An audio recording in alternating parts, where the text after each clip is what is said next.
As we walk through our towns, over our fields, across our parks, we're treading in the footsteps of our ancestors. Our history is literally under our feet.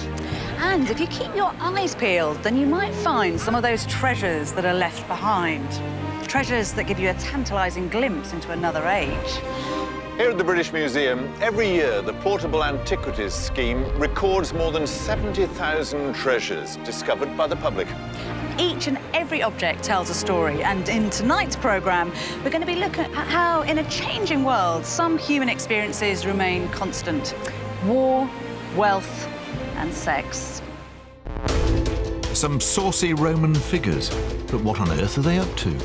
She's kind of got her legs up over his waist, and the particularly unusual part about this handle is the severed head. A lost World War I medal comes home. We have something that we'd like to return to you, which we hope you'll think is very special. And a banking crisis from the ancient world. I mean, it is quite simply the most devastating economic meltdown that Britain has ever gone through. Now, it's pretty rare to find complete bits of armour or weaponry like this one in the ground, because it often gets damaged by battle or the elements, which makes our next item truly special.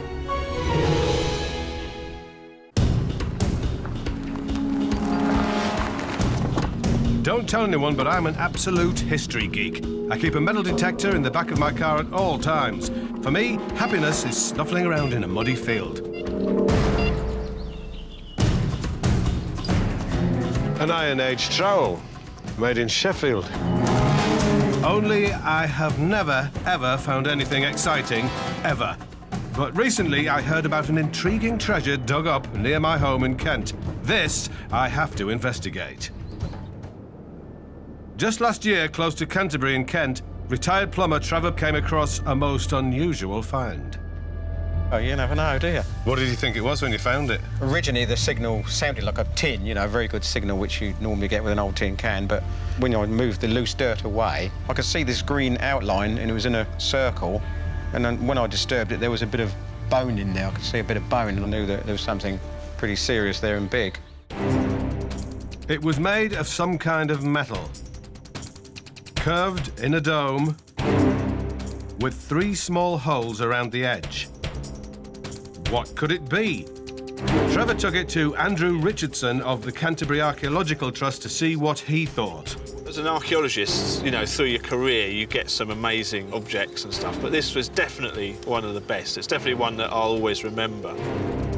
Andrew identified this rare find as a bronze helmet, dated to about the 1st century BC. So, where is it from and who did it belong to? There's a clue in the date it was buried. It was at a time in our history when Iron Age Britain was about to change beyond all recognition. 2,000 years ago, on this coastline, a group of men lined up on these very cliffs, watching a fleet of Roman galleys led by Julius Caesar prepare to invade. So if you had to put money on it, is it a Roman helmet? Which is probably made in Gaul. It's definitely not made in Britain.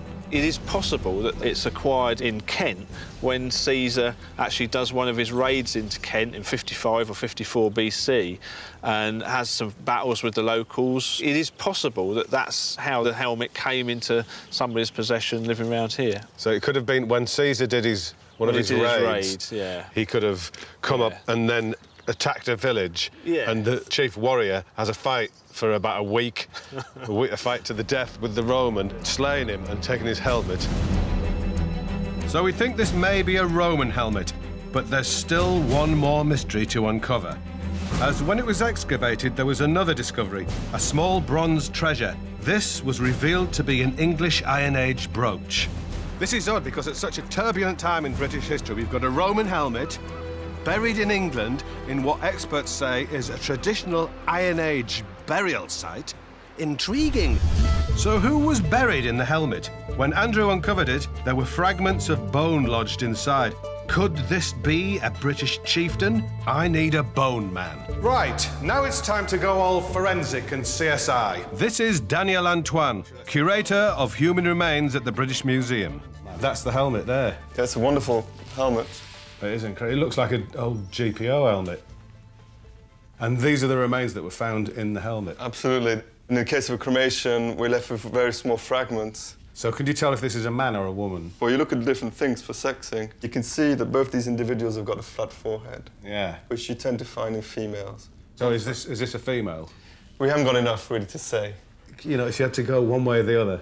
It's really difficult, but the hints I'm getting from the skull suggest it's most likely to be a female individual. Now, we tend to think of all soldiers as being men, but contemporary classical records show that Celtic Iron Age women were just as fierce, strong, and as respected as their male counterparts. Indeed, the most famous Briton to fight the Romans was Boudica, queen of the Iceni tribe. Boudica led 100,000 British warriors to attack London and other Roman cities, killing over 70,000 in 60 AD.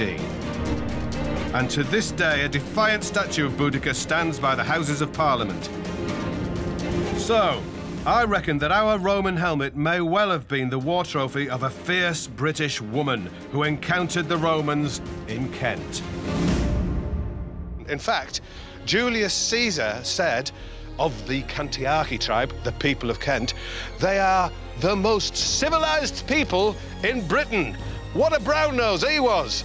But having lived here for a couple of decades, I can confirm that he's perfectly right. Thank you all. This is the Money Gallery at the British Museum. It tells the story of money down the ages.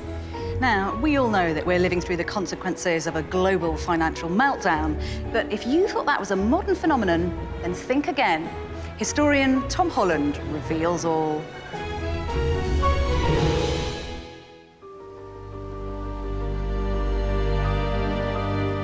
In 2007, local man Barry Seeger was out for the very first time. He was in a field near Hadrian's Wall, where he made a sensational discovery. It's my first time out, and it was my first ever find, and it was like winning the lottery. But it wasn't a lottery win Barry had found, and it wasn't gold or silver. Instead, it was 8 Roman copper coins, and their value lay in the story they had to tell. I've come to Hadrian's Wall to find out more. Well, Philippa, I've got here the coins that Barry found. Mm-hmm. What makes them valuable for us? In what sense, in our terms, are they treasure? Well, what I think is really interesting about them is nearly 1,600 years before the introduction of the euro, you've got coins that were used pretty much everywhere in the Roman Empire. So whether you were a merchant in Constantinople, a citizen of Rome, or somebody stationed right out here on Hadrian's Wall, you still recognise these coins and be able to use them. In January 2002, 17 European nations formally scrapped their own national currencies and adopted one single currency, the euro. The euro was set up to simplify trade and movement across Europe, but it wasn't the first time this had been attempted. The Romans had done a very similar thing 1700 years earlier with their own single currency, the nummus. The empire stretched from Scotland to Arabia, and the nummus was a way to unite what was then a whole hodgepodge of local currencies and bartering systems. But the similarities don't end there. So just like the euro today, which has a standardised design on one side, and then on the other side a little representation of the country from which it's come, these coins also have that information on them. The euro has lasted for just over a decade now, but Roman coinage was used for centuries. One of the reasons it lasted so long was that, unlike today's EU, the currency and the empire were administered by a single government. Power that today's leaders can only dream of. But by AD 400, Roman government was fragmenting. The empire was starting to crumble. And as the Romans left, they took the nummus with them. Britain was plunged into the Dark Ages. Now, this coin may not look much, but I think there is something really rather chilling about it. This is actually what a real financial crisis looks like. We're not talking about a currency collapse. What we're talking about is the end of currency in Britain, full stop. With no money, trade collapsed, cities were abandoned, the whole of civilization fell apart, leaving Britain as the prey of violent warlords. I mean, it is quite simply the most devastating economic meltdown that Britain has ever gone through.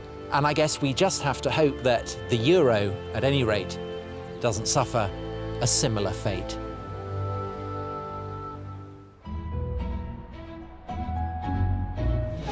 The Romans dominated British culture for close on 400 years and left so many objects for us to discover. The most common Roman find is a coin, but every so often something turns up that bewilders the experts. Here in 2008, buried under a farmer's field in Siston, Lincolnshire, a man called David Barker chanced upon a very, very odd find. It's about 6 centimetres long, made of bronze, with what looks like 3 sculpted figures. David showed it to his local finds liaison officer, who dated the treasure to the 4th century AD. This is the late Roman period in Britain. So what exactly were they up to at that time? Gladiators fighting to the death, legions tramping across Europe, banquets and blood, and sex, of course. Indeed, on taking a closer look, they were surprised to see some rather rude goings-on. It's certainly an object that raises a few eyebrows now. But what did the Romans use it for? I've come to the city of Lincoln, where the find is now on display at the Collection Museum. Anthony, what is it? It's a Roman knife handle, dating to the 4th century AD. You can see the bronze handle, the iron blade is the bit that's now missing. Hardly dare ask you, what does it actually show? It's quite an unusual image, isn't it, for a knife handle? Yes, we basically have 3 figures. A male figure here, there's a female in the centre, she's kind of got her legs up over his waist, kind of straddling him. And then, quite unusually, there's a smaller male figure that she's got her arms wrapped around his back, so they're kind of clinging on to each other. And then, the particularly unusual part about this handle is the severed head that the younger male is holding in his hand. Raunchy, though, isn't it? It is, quite unusual, yeah. Put it on a black... Erotic imagery was commonplace in day-to-day Roman life, but I'm still mystified as to why this knife shows such a provocative scene. A similar find by the old Roman amphitheatre in St Albans may hold the key. Just as we come out of theatres today, we can buy T-shirts and we can buy souvenir magazines and so on. It might be the case that this was a little token souvenir from a theatrical scene or play. What sort of theatrical production would it have been that this would have been a suitable souvenir to take away from the theatre? What we do know is that from Lincolnshire, we've also had Roman knife handles that depict scenes from classical myths. Perhaps something similar was going on with this erotic knife handle. My view is that this represents a well-understood fertility scene. I don't think it's sexual in the sense that we would think about it today. I think it's more to do with the ideas of rebirth, of fertility and renewal than it is about erotic art. So if this is a souvenir, it must be depicting an ancient myth. But there's no Roman or classical myth that involves 3 people and a severed head. So experts think this is evidence of a Celtic Iron Age story. There's written evidence that Celtic warriors would cut off and display the head of their enemies. And often 3 figures feature in Celtic mythology. So this little treasure is not just an oddity. It represents a merging of 2 great cultures, the Romans and the Celts. Next time, an 18th century ring with a tragic tale. So she's only a day old when she dies? She is, yes. Horoscopes, Roman style. He was told that he would become the most powerful leader the world had ever known. And a pendant that unlocks love across conflict. These are the only 2 that we have in this country? Yes.